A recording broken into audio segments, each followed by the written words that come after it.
Sigmund Freud, el padre del psicoanálisis, nació el 6 de mayo de 1856 en la localidad de Freiberg, Moravia, ahora llamada Pribor, situada en la República Checa. Murió en Londres el 23 de septiembre de 1939 a la edad de 83 años. Psicoanálisis, el modelo dinámico de la mente. Los sueños como realización del deseo. Los sueños son estados mentales diseñados para el cumplimiento del deseo. Concluyo que el sueño es un estado alucinatorio que sirve para estructurar los sucesos del sueño, no como son en el mundo exterior, sino como nos gustaría que fuera. Fuentes personales. Los sueños del padre y la madre de Freud. A lo largo de la interpretación de los sueños y en uno o dos de sus trabajos, Freud empleó sus propios sueños esclarecidos por el autoanálisis. Inmediatamente después del funeral de su padre, Freud tuvo un sueño acerca de un anuncio que colgaba de una barbería que visitaba todos los días, el cual decía: se solicita que cierre los ojos o se solicita que cierre un ojo. Tras el análisis, era claro que el sueño era una forma de autorreproche por no proporcionar el funeral apropiado que esperaban y deseaban los miembros de la familia. Al mismo tiempo, el sueño representaba el acto final del deber de un hijo hacia su padre, a saber, cerrarle los ojos en la muerte. Era como si el sueño condensara la idea de no cumplir con tu deber, con la idea del deber filial en una inteligente descripción visual. Freud sospechaba que el sueño de alguna manera estaba conectado con sentimientos de culpa aún más profundos. Quizá no había amado a su padre tanto como pensaba. Había evidencia de ello porque de hecho Freud llegó tarde el día del funeral. El sueño que tuvo con su madre. El autoanálisis de Freud reveló que cuando tenía 7 u 8 años había soñado a su madre con una expresión adormilada, peculiarmente tranquila en sus rasgos. En el sueño vio que era llevada a una habitación por 2 o 3 personas con pico de pájaro, quienes la atendieron sobre una cama.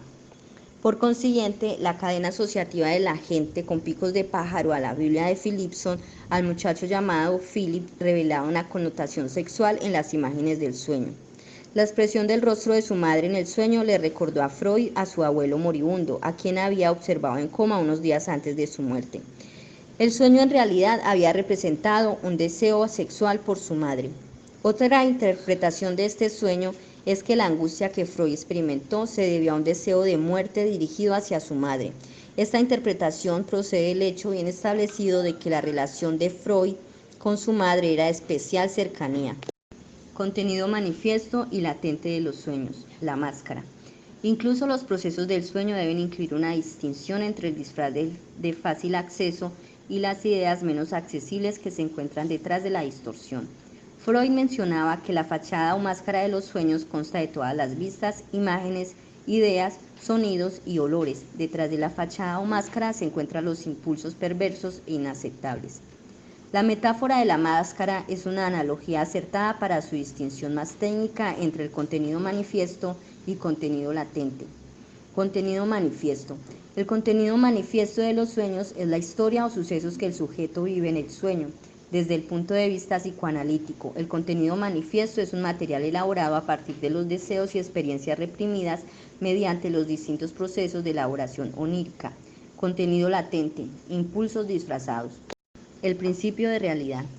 Aumenta la importancia de la realidad externa en la vida mental de los infantes, caracterizado por un interés en las exigencias en la realidad y por la capacidad de postergar la gratificación. Los significados del inconsciente en el psicoanálisis. Freud distinguió 3 formas en que se empleaba el término inconsciente en el psicoanálisis. Descriptivo. Aquellas situaciones en que las limitaciones de la conciencia y de la capacidad de atención humana necesitan la simple omisión de un contenido. Dinámico, para mantener esos recuerdos fuera de la conciencia, este tipo de inconsciente lleno de deseos y recuerdos amenazadores. Sistemático, sistema único que opera de acuerdo con sus propias reglas de conducta locales, un sistema entre sistemas. Metapsicología de la represión. La represión es la forma en que el aparato mental enfrenta los impulsos y deseos de lo que es imposible. Freud concebía la represión como la expresión de un equilibrio entre esos dos motivos, la búsqueda del placer y la evitación del displacer. El proceso de represión requiere que el sistema preconsciente impida que el impulso inconsciente entre a la conciencia, retirando una cantidad de energía mental, catexia, del impulso desagradable. La pulsión del inconsciente. La excitación, impulso, deseo y tensión.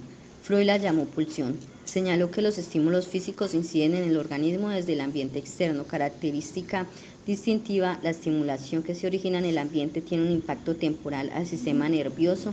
Se le asigna la tarea de disminuir los estímulos mediante la liberación de la excitación. Homeostasis. Características de las pulsiones. 4 características. Presión. La cantidad de fuerza o potencia de la demanda que hace la pulsión de la mente. Propósito. Todos los impulsos pulsionales se esfuerzan por llegar a una meta, la satisfacción o reducción de la tensión. Objeto. Para obtener su propósito último de satisfacción, la pulsión debe buscar algún objeto. Fuente. La fuente de las pulsiones reside en los procesos físico-químicos del cuerpo.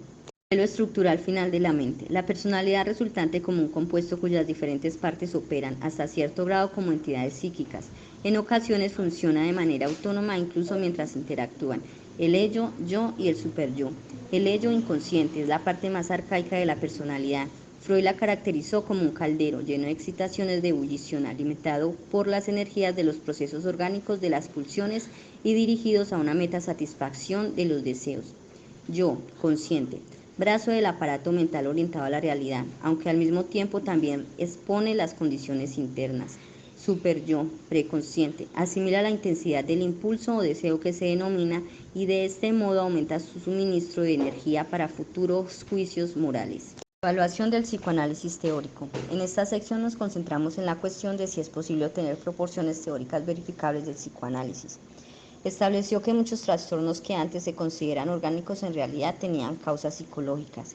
Demostró que la psicoterapia verbal o cura por la palabra puede ser una forma de tratamiento psíquico en lugar de una medida de intervención física.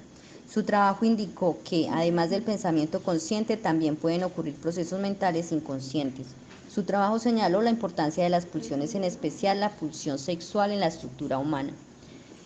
Destacó el insignia y la actividad de los propios pacientes para encontrar respuestas a sus problemas. Muchos de sus conceptos, como el de transferencia con transferencia, mecanismos de defensa, etc., son útiles y tienen relevancia mucho más allá de los confines del psicoanálisis.